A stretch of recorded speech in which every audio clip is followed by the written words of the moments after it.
இல்லையா? ஒரு மனிதனுடைய ஆயுள் எது நிர்ணயம் பண்றதுன்னா மூச்சு. ஒரு மனிதனுடைய ஆயுள் எது நிர்ணயம் பண்றதுன்னா விதி. அப்ப விதின்னா என்ன அப்படின்னு தெரியணும். வீனா காற்று, தீனா நெருப்பு, ரெண்டும் சேர்ந்தது தான் விதி. அப்போ இந்த ரெண்டும் சேர்ந்து மனிதனுக்குள்ள வாழும் போதுதான் மனித வாழ்க்கை.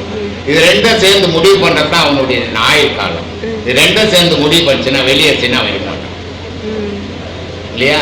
அதனால்தான் விதி வழிப்படி. அதனால சொல்றான், இருவினை மாடுகளை ஏக விடு போனேன், உன் அடங்கமான மாடு ஒன்று அடங்கி விடு போனேன். இருவினை, நல்வினை தீவினை, இது எதிராக உருவாக்குதுன்னா மூச்சு தான் உருவாக்குது. இதை நல்லா ஓட்டி உள்ள அடக்கு, உன் அடங்காத மனம்ன்ற மாடு அடங்கி போயிடும். ஆனா இது இஷ்டத்துக்கு ஓட்டுச்சுன்னா அந்த மனம்ன்ற மாடு அடங்காது. அது அடங்காதால உன் வாழ்க்கை சின்ன பின்னமா போயிடும், அமைதி கிடைக்காது அப்படின்னா. அப்போ மனிதனுடைய வாழ்வு நிர்ணயம் பண்றது